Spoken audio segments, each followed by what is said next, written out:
Wassalatu wassalamu ala asrafil anbiya'i wal mursalin wa ala alihi wa sahbihi ajmain. Pertama-tama marilah kita panjatkan puja dan puji syukur kita kehadirat Allah Subhanahu wa taala, yang dimana pada kesempatan kali ini kita masih diberikan kesehatan dan kesempatan untuk belajar bersama. Dengan saya sendiri, perkenalkan, nama saya Galang Erlangga dengan NPM 2321020197 dari Fakultas Syariah jurusan Hukum Tata Negara kelas E. Yang terhormat Bapak dosen Dr. Muhammad Irfan SHI MSy selaku dosen pengampu Hukum Acara Perdata dan Peradilan Agama. Baik, di sini saya akan memaparkan materi surat kuasa dan gugatan. Dalam praktek hukum di Indonesia, surat kuasa dan gugatan adalah dua hal penting yang tidak bisa dipisahkan dari proses beracara di pengadilan. Keduanya berperan besar dalam mewujudkan keadilan, kepastian hukum, dan perlindungan hak warga negara. Surat kuasa digunakan untuk memberikan kewenangan kepada seseorang agar dapat bertindak atas nama pihak lain di pengadilan. Sementara gugatan merupakan langkah hukum awal yang dilakukan seseorang ke pengadilan untuk menuntut hak atau mencari keadilan atas pelanggaran yang dialaminya. Menurut pasal 1792 KUHP Perdata, surat kuasa adalah perjanjian di mana seseorang memberikan kekuasaan kepada orang lain untuk atas namanya menyelenggarakan suatu urusan. Artinya, surat kuasa lahir dari kesepakatan antara pemberi kuasa dan penerima kuasa serta bersifat kepercayaan. Menurut para ahli hukum, Subekti menyebutkan surat kuasa sebagai perjanjian untuk memberikan kekuasaan kepada orang lain guna melakukan tindakan hukum. Abdul Qadir Muhammad menekankan bahwa surat kuasa lahir dari kepercayaan dan hanya sah jika penerima kuasa bertindak sesuai kewenangan yang diberikan.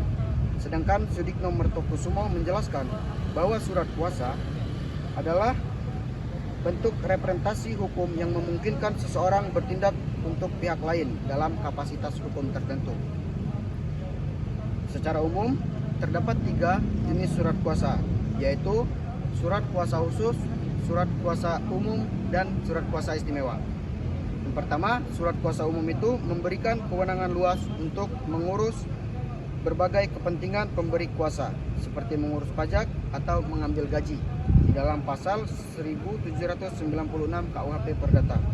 Dan yang kedua, surat kuasa khusus hanya untuk kepentingan tertentu.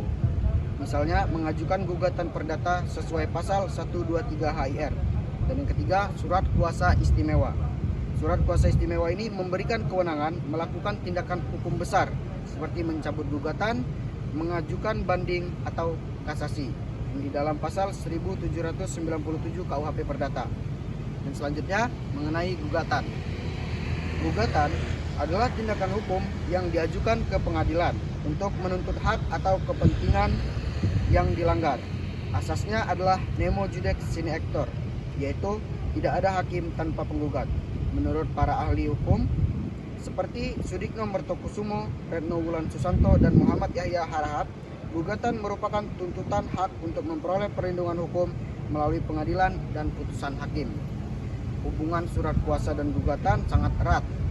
Gugatan adalah pintu masuk bagi hakim untuk memeriksa perkara, sedangkan surat kuasa adalah dasar kewenangan bagi advokat untuk mengajukan gugatan tersebut. Tanpa gugatan, pengadilan tidak dapat memutuskan perkara, dan tanpa surat kuasa yang sah, advokat tidak memiliki legitimasi yang sah. Dasar hukum yang menghubungkan keduanya antara lain pasal 118 dan pasal 123 HIR, pasal 1792 KUHP Perdata, serta Undang-Undang Nomor 18 Tahun 2003 tentang advokat. Sebagai contoh, di Pengadilan Negeri Bandar Lampung pernah terjadi kasus gugatan wan prestasi yang ditolak karena surat kuasa tidak mencantumkan kewenangan untuk mengajukan gugatan. Hakim menyatakan gugatan tidak dapat diterima karena cacat formil. Cacat formil itu yaitu yang dimana surat gugatan di dalam prosesnya itu tidak sah. Dan dari pembahasan tersebut dapat disimpulkan bahwa gugatan dan surat kuasa saling melengkapi. Gugatan adalah aspek substansi, sedangkan surat kuasa adalah aspek formil.